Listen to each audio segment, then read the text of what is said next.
بسم اللہ الرحمن الرحیم صلی اللہ علیہ وآلہ وسلم۔ حیات امام شافعی رحمۃ اللہ تعالیٰ علیہ یعنی مختصر سوانح خاکہ۔ امام شافعی رضی اللہ تعالیٰ عنہ کی پیدائش سن 150 ہجری میں فلسطین کی بستی غزہ میں ہوئی۔ پیدائش کے فوراً بعد آپ کا غزہ سے قریبی شہر اسقلان لایا گیا۔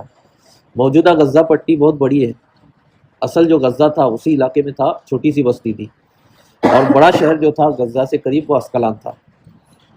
کچھ عرصے بعد والد کا سایہ سر سے اٹھ گیا، ان کی والدہ انہیں لے کر مکہ شریف آئیں۔ امام شافعی رحمۃ اللہ تعالیٰ علیہ کے والد مکہ کے ہی رہنے والے تھے، وہیں پلے بڑے تھے، لیکن شادی ہونے کے فوراً بعد آپ ملک شام روزی روٹی کے لیے گئے، کاروبار اور رزق حلال کی تلاش میں، کیونکہ غربت بہت تھی۔ وہیں پر امام شافعی کی پیدائش ہوئی اور والد کا انتقال ہوا۔ ان کی والدہ انہیں لے کر مکہ شریف آئیں۔ اس وقت ان کی عمر 2 سال تھی۔ مکہ شریف ہی میں 7 سال کی عمر میں آپ نے قرآن مجید کو حفظ کیا اور 10 سال کی عمر میں حدیث کی مشہور کتاب موطا شریف کو حفظ کیا۔ معجم الادباء میں ہے کہ جب امام شافعی رضی اللہ عنہ نے امام مالک رضی اللہ عنہ کے پاس علم حاصل کرنے کے لیے جانے کا ارادہ کیا تو مکہ کے کسی آدمی سے موطا شریف ادھار لی اور 9 راتوں میں اسے حفظ کیا۔ اس دوسری روایت کے مطابق موطا شریف جب آپ نے حفظ کیا تو اس وقت آپ کی عمر 13 سال تھی، کیونکہ امام مالک کی بارگاہ میں 13 سال کی عمر میں گئے، اور پہلے قول کے مطابق 10 سال میں موطا حفظ کی۔ جس وقت آپ امام مالک رحمۃ اللہ تعالیٰ علیہ کی بارگاہ میں مدینہ پہنچے اس وقت آپ کی عمر شریف 13 سال تھی، یعنی سن 163 ہجری میں، 150 میں پیدا ہوئے، 163 ہجری میں امام مالک کے پاس پہنچے۔ جب آپ کی عمر شریف 14 سال کی ہوئی تو قمری والا مشہور واقعہ پیش آیا۔ امام مالک کی بارگاہ میں رہتے ہوئے 1 سال ہو گیا اور 14 سال کی عمر ہو گئی، یعنی 164 ہجری آئی تو قمری والا واقعہ پیش آیا۔ قمری والا واقعہ یہ ہے، قمری جو ہے ایک سنگنگ برڈ کی قسم کا ایک پرندہ ہے، عربی میں بھی قمری ہی بولتے ہیں اس کو۔ ایک آدمی بیچ رہا تھا مدینے کے بازار میں، اس نے کہا کہ میرا یہ پرندہ بولتا رہتا ہے، رکتا نہیں ہے، بولتا ہی رہتا ہے، اگر یہ رکے بولنا بند کر دے تو میری بیوی کو 3 طلاق۔ اب لینے والا لے گیا، گھر پہ لایا تو کچھ دیر بیچارہ چپ بھی رہتا تھا پرندہ، تو واپس لایا، بولا تو نے تو کہا تھا ہمیشہ بولتا رہتا ہے، اگر چپ ہو گیا تو تیری بیوی کو طلاق، تو یہ تو چپ ہو گیا۔ اب وہ بندہ پریشان ہو گیا، امام مالک کی بارگاہ میں آیا اور کہا کہ میں نے تو ایسی قسم کھائی، اب کیا ہوگا؟ امام مالک نے کہا کہ تمہاری بیوی کو طلاق ہو گئی، اب کوئی چارہ نہیں ہے۔ وہیں امام شافعی رحمۃ اللہ تعالیٰ علیہ بیٹھے ہوئے تھے، انہوں نے اس کو اپنے پاس بلایا، کہا کہ اچھا یہ بتا، تیری قمری جو ہے یہ اکثر بولتی ہے یا اکثر چپ رہتی ہے؟ بولے نہیں، اکثر اور عام طور پہ بولتی رہتی ہے، کبھی کبھار چپ رہتی ہے۔ تو کہا میں فتویٰ دیتا ہوں تیری بیوی کو طلاق نہیں ہوئی۔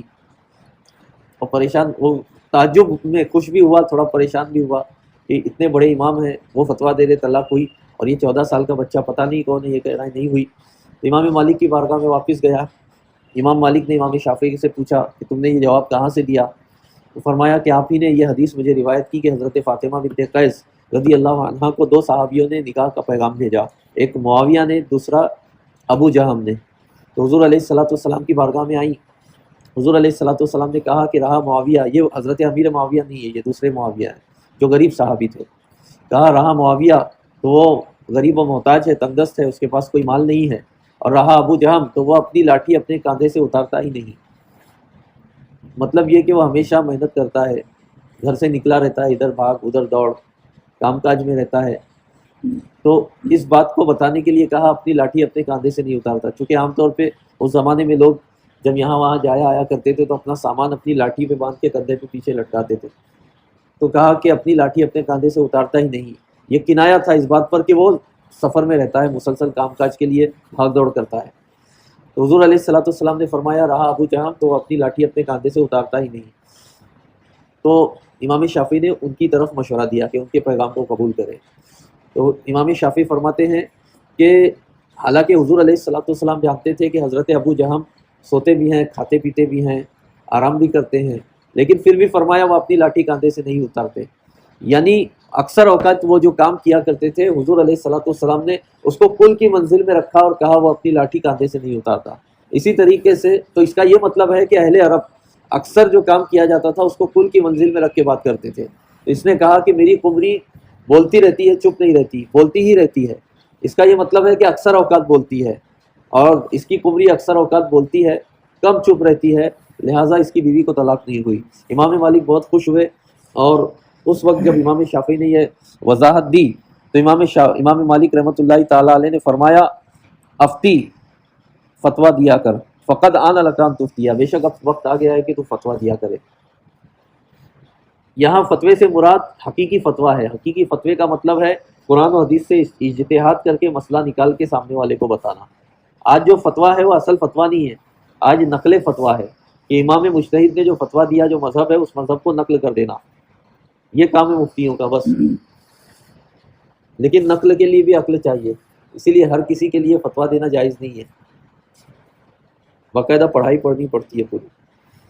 امام شافعی رضی اللہ عنہ نے فرمایا کہ میں امام مالک رضی اللہ عنہ کی وفات تک مدینہ منورہ میں قیام پذیر رہا۔ امام مالک رضی اللہ عنہ کا وصال سن 179 میں ہوا، یعنی حضرت امام شافعی نے امام مالک کے پاس اپنی عمر کے 16 سال گزارے، 13 سال کو پہنچے، جب 13 سال عمر تھی 163 میں پہنچے، اور 179 میں امام مالک کا وصال ہوا، یعنی 16 سال اپنے گزارے امام مالک کی بارگاہ میں۔ شیخ عبد الرحمن بابا ابن محمد ملیباری حفظہ اللہ نے اپنی کتاب میں یہ تحقیق پیش کی ہے عربی کتابوں کے حوالے سے۔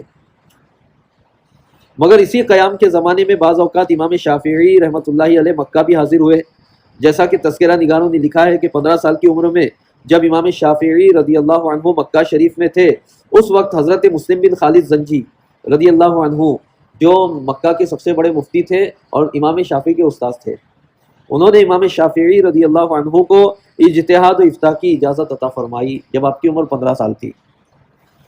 امام مالک رضی اللہ عنہ کی وفات کے بعد یعنی سن 179 میں جب امام شافعی کی عمر 29 سال ہو گئی، 13 سال مکہ میں، 16 سال مدینہ میں، 29 سال عمر ہو گئی، اس وقت جب آپ کا وصال ہوا تو آپ یمن کے مشہور شہر نجران میں قاضی کی حیثیت سے پہنچے۔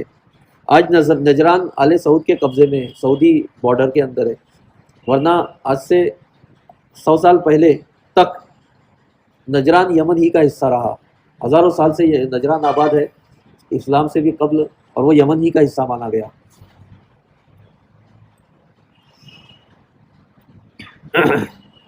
امام صاحب کا یہ یمن کا دوسرا سفر تھا۔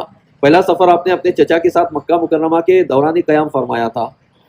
اس دوسرے سفر میں آپ 5 سال تک نجران میں منصب قضا کی ذمہ داریاں سنبھالتے رہے، یعنی سن 179 ہجری سے سن 184 ہجری تک، 5 سال تک۔ اس دوران حضرت امام شافعی رحمۃ اللہ تعالیٰ علیہ نے نجران میں عدل و انصاف کا بہترین نظام قائم کیا، مگر جو غبن کرنے کی جن کو عادت تھی، جو کرپٹ لوگ تھے، جو سرکاری عہدوں پر فائز تھے، ان کو یہ چیز پسند نہ آئی۔ امام شافعی کے آنے کی وجہ سے ان کا حقہ پانی بند ہو گیا، تو انہوں نے خلیفہ کے پاس امام شافعی کی جھوٹی شکایت کی کہ یہ آپ کے خلاف بغاوت کی سازش کر رہے ہیں۔ خلیفہ نے حکم دیا انہیں گرفتار کر کے میرے پاس بھیجا جائے۔ تو جس وقت آپ کو گرفتار کر کے بغداد شریف ہارون رشید کے پاس بھیجا گیا، اس وقت آپ کی عمر شریف 34 سال ہو چکی تھی۔ یہ پہلا موقع تھا بغداد میں آپ کی آمد ہوئی 34 سال کی عمر میں۔ 29 سال تک مدینہ رہے، 5 سال نجران میں رہے، پھر جب 34 سال کی عمر ہوئی تو ہارون رشید کے دربار میں قیدی بنا کر لائے گئے۔ لیکن امام شافعی رحمۃ اللہ تعالیٰ علیہ جب ہارون رشید کے دربار میں پہنچے تو جب گفتگو ہوئی تو آپ نے ایسی بہترین گفتگو فرمائی کہ ہارون رشید بھی آپ سے متاثر ہوا اور آپ کی عزت کی اور آپ کو چھوڑ دیا۔ وہاں امام محمد ابن حسن شیبانی موجود تھے، امام اعظم کے شاگرد۔ حضرت ہارون رشید نے ان سے پوچھا، انہوں نے بھی امام شافعی کی بہت تعریف کی کہ یہ کوئی اہل علم ہے، یہ اہل بیت سے ہیں، قریشی ہیں وغیرہ وغیرہ، تو ان کے اوپر لگائے گئے الزام جھوٹے نظر آتے ہیں۔ تو ہارون رشید نے جو ہے کہا اچھا ان کو اپنے ہاں مہمان رکھ لو۔ تو پھر امام شافعی حضرت امام محمد کے گھر میں جو ہے مہمان بند کر رہے ہیں۔ بغداد کے اس پہلے سفر میں آپ کا قیام تقریباً 2 سال رہا، یعنی سن 184 سے سن 186 تک۔ پھر آپ مکہ شریف واپس آئے، یعنی جب عمر شریف 36 سال ہو گئی، 2 سال قیام رہا، 34 سال کی عمر میں پہنچے تھے، اب 186 میں مکہ واپس آئے، تو تقریباً 9 سال یعنی سن 195 تک آپ مکہ شریف میں قیام پذیر رہے۔ یہ جو بغداد میں پہلے 2 سال رہے امام محمد کے ساتھ، تو امام شافعی وہاں کے علماء سے علم حاصل کرتے رہے 2 سال، امام محمد سے بھی بہت کچھ علم حاصل کیا۔ امام محمد ان سے اتنے متاثر ہوئے کہ اپنے پوری کتابیں ان کو دے دی جو ایک اونٹ کا بوجھ تھی، اور دونوں بزرگوں نے ایک دوسرے کو پڑھایا بھی، ایک دوسرے سے پڑھا بھی۔ ایک روایت میں یہ بھی ملتا ہے، کچھ لوگوں نے لکھا ہے کہ امام شافعی نے اپنی والدہ کا نکاح امام محمد سے کرایا، لیکن جو مستند عربی کتابیں جو میرے سامنے تھی اور جو شیخ عبد الرحمن نے لکھی امام شافعی کی سوانح، اس میں اس بات کا ذکر نہیں ملتا۔ بہرحال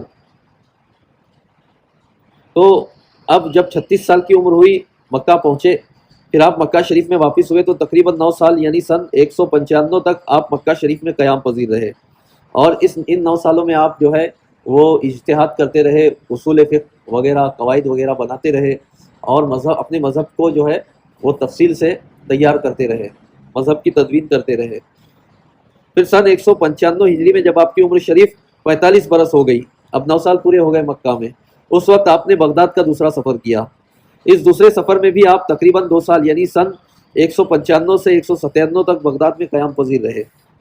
پھر سن 197 ہی میں آپ مکہ واپس آئے، یعنی جب عمر 47 سال ہو گئی، مگر اس بار آپ مکہ شریف میں پورا 1 سال بھی نہ رکے اور دوبارہ سن 198 میں واپس عراق تشریف لے گئے۔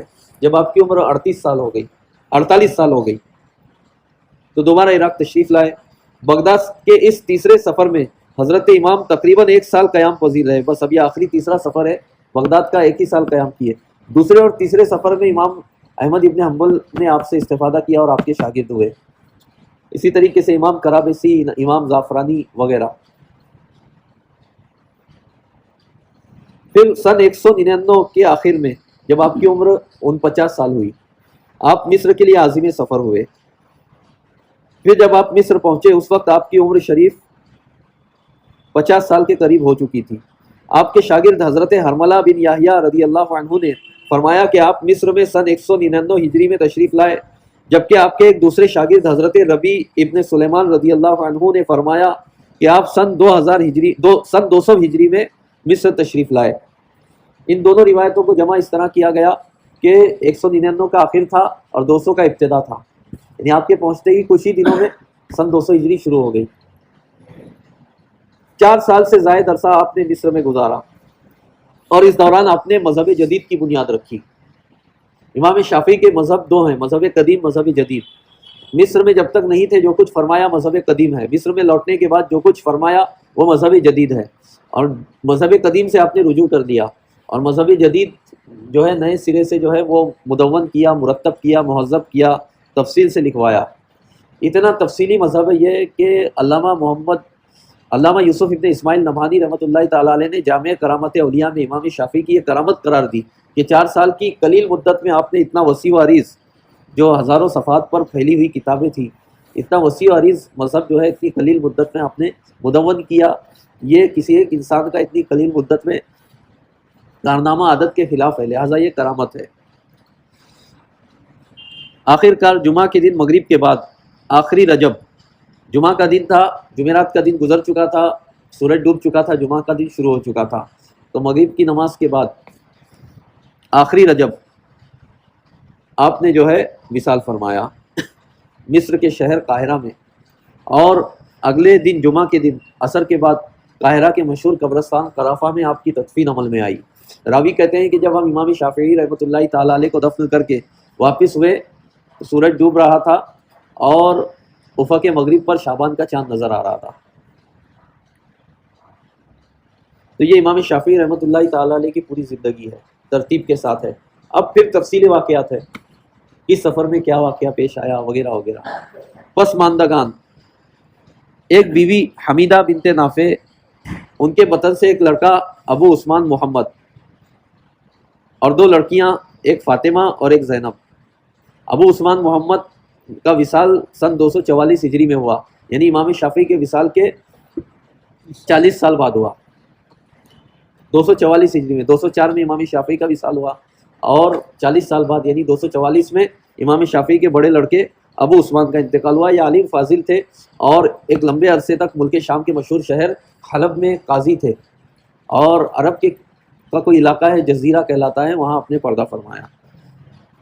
اور ایک باندی سے ایک لڑکا ابو الحسن محمد ہوئے، یہ امام شافعی کے وصال کے بعد 27 سال کے بعد انہوں نے پردہ فرمایا، یعنی 231 ہجری میں۔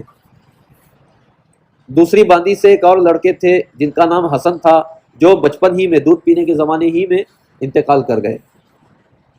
بڑے بیٹے ابو عثمان محمد سالو حلب میں قاضی رہے، ان کے 3 بیٹے ہوئے، یعنی امام شافعی کے 3 پوتے ہوئے ان سے، جن میں سب سے مشہور عباس ابن محمد ابن ادریس ہیں۔ یہ بھی تینوں بیٹے بھی عالم فاضل ہوئے۔ تو یہ امام شافعی رحمۃ اللہ تعالی علیہ کی زندگی کا مختصر خاکہ ہے۔ وصلی اللہ علی سیدنا محمد وآلہ وصحبہ اجمعین والحمد للہ رب العالمین۔